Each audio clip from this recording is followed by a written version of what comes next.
Ay nako, grabe ang title. Galing sa Pinas News Insider.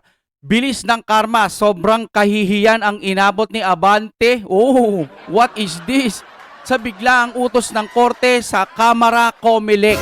Anong meron dito? No? Ano to? Hulaan lang natin, malay mo iba naman. Kasi ako pag nagre-reaction ako, hindi ko pa talaga napapanood. Yung iba kasi parang panonoorin mo nila para nag-iingat. Ako kasi para natural talaga yung reaction ko. Gusto ko, hindi ko pa napapanood, sasamahan nyo ako. Kaya kung ready na kayo. Kung gusto nyo naman ng mura na at mabilis na internet, nandito na ang Fiber ni Juan. Maaasahan, kaya tawag na. Baka meron na sa inyong lugar ang Fiber ni Juan. Alright, maraming salamat po sa ating Fiber ni Juan. Mga kapatid, anong meron dito? Panoorin na natin. Pinas News Insider, nasa description yan. Ano ba, tanggal na si Abante?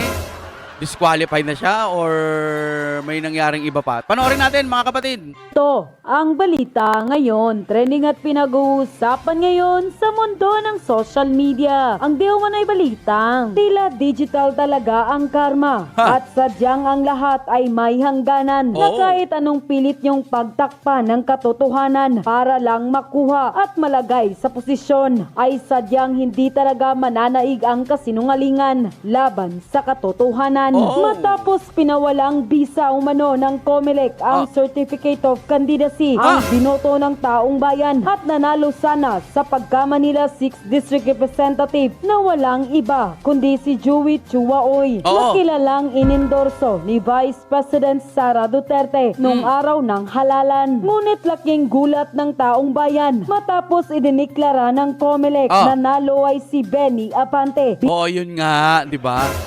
Ayaw nga ng tao sa kanya. Hindi nga siya ang nanalo. Yung nanalo yung dinisqualified. Paano nangyari yon?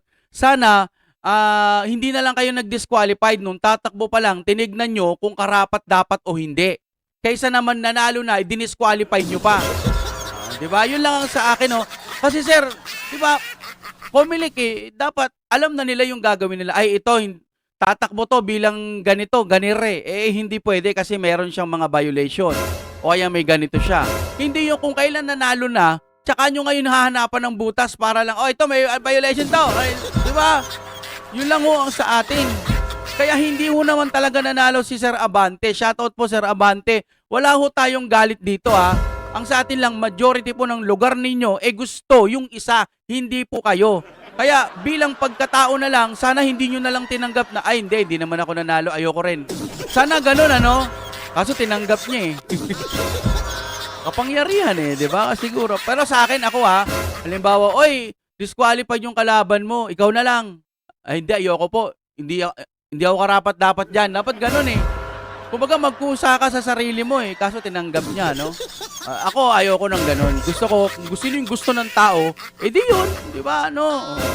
Tignan natin mga kapatid kung ano talaga ang dahilan at anong meron. Tilang 6th District Representative ng Maynila. Ngunit tilang sadyang ang lahat lang pala ng ito ay isa di umanong bangungot na pangarap lamang. Dahil Korte Suprema, tila sinampal ng katotohanan ng Comelec at si Benny Abante. Matapos naglabas ito ng desisyon at tinatulan na ibinasura ang second place rule sa election na hindi maaring iproklama ang kandidatong pumangalawa sa halalan. Aroy!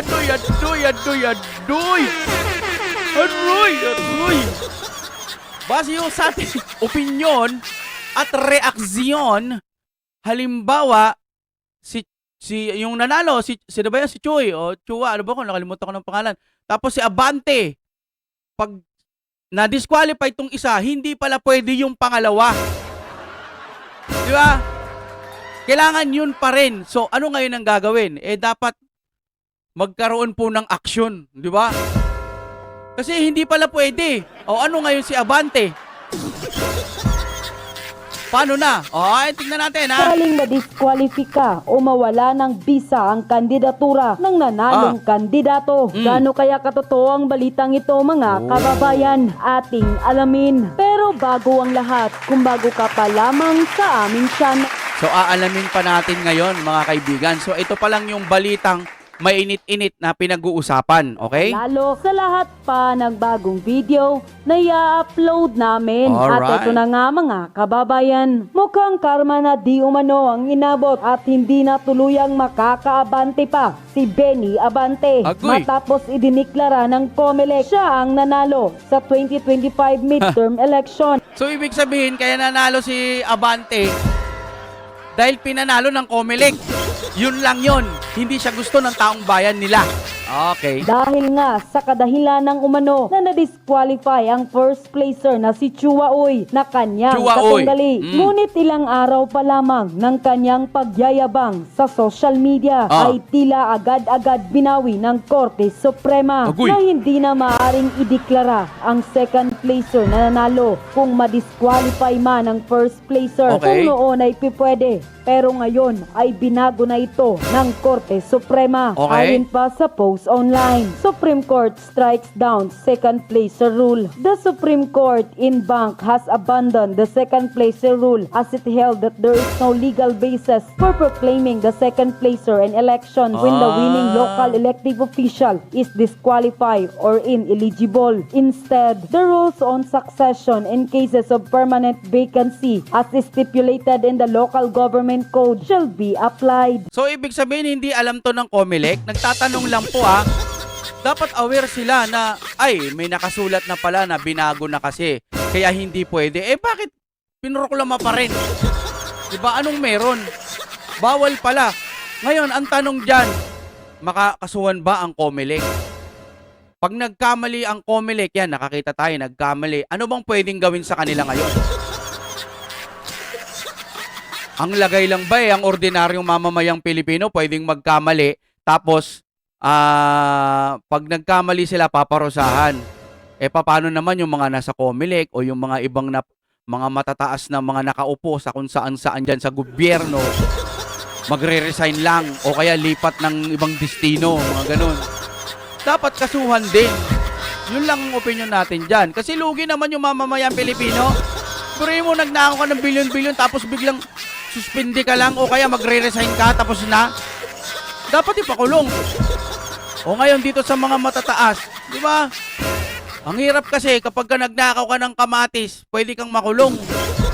Nagnakaw ka ng bigas, pwede kang makulong. Pero pag nagnakaw ka ng bilyon, ay matagal bago makulong. Wala lang, di ba? Tagal. Palike po mga kapatid. Hindi kasi ang channel ho natin dati X-Crew, tapos lumipat po tayo ng Deng TV. Kaya sinisikap ko po, nakikisuyo lang ko to Pasko naman. Kahit isang like lang po, no, para po mabalik yung algorithm ng ating channel kasi nga nagpalit tayo. Yung iba hinahanap, nasaan na ba yung si X-Crew? Deng TV na po mga kapatid. No? O kaya, maglagay na lang din kayo ng kahit konting mga tawag ng sticker, yan, mga ganyan. Pangpasaya at pangpagana. Okay, salamat po. Diniklaraan ng Korte Suprema na hindi maaaring iproklama ang kandidatong pumangalawa sa halalan ng second placer sakaling ma-disqualifika o mawala ng visa ang Nako. kandidatura ng nanalong kandidato. Nako. Ayon sa 37 pahinang desisyon na isinulat ni Associate Justice Samuel Gairlan, walang batas na nagbibigay ng otorisasyon para sa proklamasyon ng second placer, kaya dapat sundin ang rule on succession sa ilalim ng local Atoy. government code. Binatikos ng Supreme Court ang second placer rule dahil nilalabag nito ang karapatang bumoto ng Ayun. mamamayan at pumipilit sa kanilang ng leader na hindi pinili. O, so ano nang update ngayon kay Abante? Yan naman sa pahayag ni Supreme Court Associate Samuel Garland, and I quote, "The second placer rule laid down in Halusos Jr. has no legal basis. No law authorized the proclamation of the second placer in the election in case the candidate who received the most vote is disqualified or turned out to be ineligible. The second placer rule undermines the people's choice in every election. In its repugnant to the people constitutional right to suffrage, the court cannot impose upon the electorate to accept as their representative the candidate whom they did not choose in the election." Unquote. Kaya tanong tuloy ng taong bayan, papaano na Pastor Benny Abante? Hindi ka pa pala maaring iproklama bilang kongresista sa inyong distrito ng Maynila dahil magiging labag ito sa ating konstitusyon. Pero parang ang tagal na nun ah. Dahil galing na mismo sa Korte Suprema ang desisyon at tahasang nagsabi ang Supreme Court Associate Justice. Komento pa ng ilan, mukhang kinarma na ito ngayon at tila napahiya dahil ang aga pa naman daw nitong nag-celebrate. Ngunit wala palang kasiguraduhan at matapos daw itong isinuka Nag-celebrate?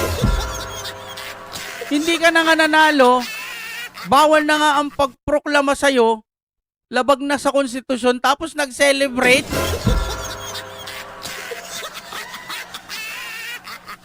Mga kababayan ko, pwede ba yun? Tulad ng sinabi ko kanina, sabi ko halimbawa, natalo ako, tapos gusto ng Comelec ipanalo ako. Sasabihin ko, hindi ako nanalo dyan. Hindi ako yan. Kasi labag sa konstitusyon, ganito, ganyan. Sino yung gusto ng tao yun? Kung nasuspindi siya, bahala siya. Bahala na rin ng korte o Comelec. Ang pangit pag Comelec. Bahala na lang ang korte kung anong magiging desisyon. Pero ako, ayoko. Diba? O kaya, kausapin niya yung taong bayan. Sisikapin ko po na ganito, na ganyan. Kahit pangalawa lang ako. Ganun. Pero po siya mag-celebrate. Kung halimbawa man ako tatanggapin ko, sige, pangalawa, pinayagan na. Siya na yung mauupo, pangalawa. Hindi ako mag-celebrate. Gagampanan ko yung trabaho ko. Yung celebrate, hindi kasi ikaw yung nanalo. Pinalitan ka lang. Kung halimbawa man halimbawa, pinalitan ka, huwag ka mag-celebrate. Hindi naman talaga ikaw. Ngayon, ang pinakamagandang gawin mo dun sa distrikto mo, gandahan mo ang performance mo. Di ba? Palike ko ng ating video Di ba, gagandahan mo yung performance mo, lulupitan mo, para mahalin ka ng mga kababayan mo dyan. Ganon. Celebrate, parang yung mga taong bayan, maiinis lalo sa'yo. Anak ng titing, nanalo pa to, ba't nagsiselebrate? Ganon ang dating. ng taong bayan ay tila ipinipilit pa rin ang kanyang sarili para sa asam-asam na posisyon na tila bangungot na lamang pala ang lahat ngayon. Ito si Abante, kung makapal talaga mukha nito. Agoy. Dahil panakip butas ka dyan, oy. Ha? Hindi ka panalo, talunan ka. Agoy. Abante, talunan ka. Anong kinakayan-kayanan mo yung mga babaeng pinapatawag mo dyan sa house? Naalala ko yun sa house, yung parang nangingiyak-ngiyak na, no? Pero ang pagkakaalam ko, bumaliktad na daw yun, eh. Pero naiintindihan natin, wala, baka nangangailangan, eh. Wala, ganun talaga, kung totoo man, no? Diba ba? Kung ako dito, hindi ako upo kasi nakakahiya, eh. Oo. Kung bakit sa babae, Tama. ito, parang nawala yung boyfriend, pinangpalit lang to. Oo. Panakip butas, eh. Kasi yan ang papel mo dyan sa Congress, Abante. Panakip butas. Mahiya Hindi siya gusto ng tao, kumbaga. ka, huwag kang umupo. Di ba? Isipin mo ang problema, citizenship. Citizenship, maglalabas ko ng sama loob. Citizenship ng kalaban mo. Oo. Hindi ka naman siguro, nagpapastor-pastor ka, hindi ka naman siguro tanga. Oo. Isipin mo, citizenship ang problema. Bakit si Erwin Tulfo hindi pinansin? Oo nga, no? Sabit ang citizenship noon, ha? Oh. Oo nga, no?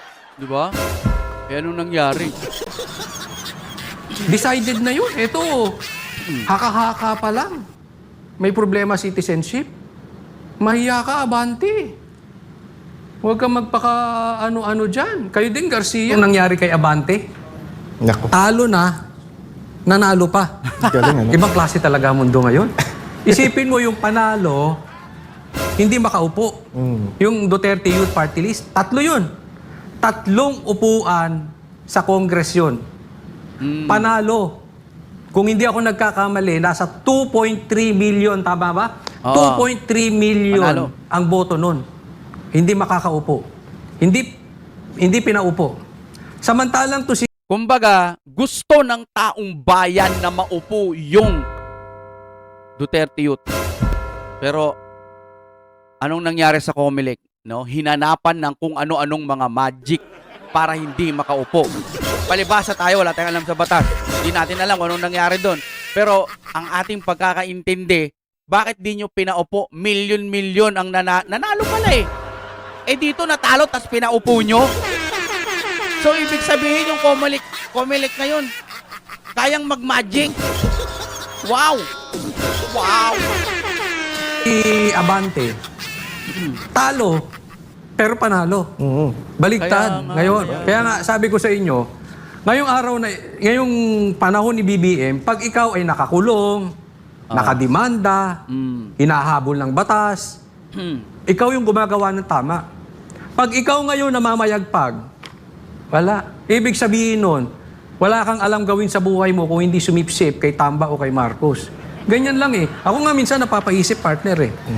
Kasi nung before the election, ang daming nagsasabi, ayaw nilang bumoto, wala din mangyayari, dadayain. Ako naman si think positive ako eh. So lagi ko sinasabi, di wag, basta gawin natin yung responsibilidad natin at yung resulta iwan natin sa Diyos. Oy, alam nyo ha, sila Coach Oli, Banateros, ayaw talaga nila kay BBM mula noon pa. Ayaw nila yan. Kahit binabash na sila ng mga tao, sige pa rin, vlog nila. Tuloy-tuloy pa rin. Pinangangalanda ka nilang ayaw nila kay PBBM. Di ba? Ayaw nila. Pero, tama pala sila ngayon. Di ba? Kaya nga, umingi tayo ng tawad dyan sa ano. Sana sinuportahan talaga natin yung gusto nila, no? Nakakapanghinayang lang. Kasi si BP Sara, sana tumakbo na lang presidente. Ano? Basta kailangan natin bumoto. Sa katunayan, pinilit ko pang madalian, umuwi. Nasa US ako noon para lang makaboto, no? Pero parang lumalabas partner, parang tama yung taong bayan. Napapaisip ako ngayon. Tama yung taong bayan. Bakit nga ba bumoto pa ako? Parang ganun ang nangyayari ngayon eh. Kasi may kwenta ba yung boto natin? Nanalo ang Duterte, pero hindi makaupo. According to BP Sara. Tapos, so, ibig sabihin, yung Duterte, pasok sana yon. Baka nagkaroon ng magic. Kasi sa totoo lang, no, yung mga ibang nanalo, para sa akin, hindi naman sila matunog eh. Paano sila nanalo? Sila Bam Aquino. Ito lang sa akin lang naman, opinion ko lang ito. Bam Aquino, Kiko, tinagtatawanan na. Ito ang dagat. Sila Bam Aquino, basta yung mga tahimik, paano yan nanalo? Di ba?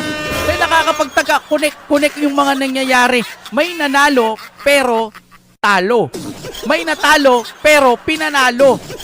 May mga hindi naman talaga nakikita na pupulsuhan, pero nanalo. Yung mga napupulsuhan, yung iba, natalo. Anong meron? Kaya, ngayon mga kapatid, sinasabi ko po sa inyo, lagi ho kayong, pwede kayong manood sa mga bias media, pero pagkatapos nun, manood po kayo sa mga vlogger. Yon ang pinakamaganda po na parang kukuha din kayo ng opinion sa iba. Tapos, hindi naman sinasabi namin na maniwala lagi kayo sa amin. Maaring baka may mali kami. Pero doon din kayo kukuha ng idea. Makinig din kayo sa mga BBM vlogger. Tignan nyo, sino ang napupusuan ninyong magandang magpaliwanag. Ako hindi ko kayo hinihikayat. Kasi galing lang din ito sa puso ko. Nagkakataon lang na iisa ang ating nararamdaman ngayon. Duterte pa rin. Maraming salamat po sa inyong panonood mga kapatid. Kung trip nyo ng katulad ng mga ganito, no, tulungan nyo po ako. Pasensya na. Manunuyo po ako sa inyo. Ex-crew. Nagpalit tayo ng name. Deng TV. So, kahit isang pindot lang ng like, mag-comment kayo. Pag may mga bonus naman kayo dyan, kakapalango ng mukha ko, pindutin nyo dyan yung star. Ay, star ano ba tawag doon? Basta yung super thanks, meron po dyan sa baba. Alam ko na ikalikot ko yun eh. No, yung super thanks, parang nakalikot ko yun mga kapatid. Ang tawag dito yun, pag inactive mo yun, parang sa Facebook, parang makakapagpasa ka ng sticker sa may bayad. Yun. Palambing lang po. Maraming salamat po sa inyong panonood. And break it down. Duterte pa rin tayo mga kapatid. Oh my God, we're back again.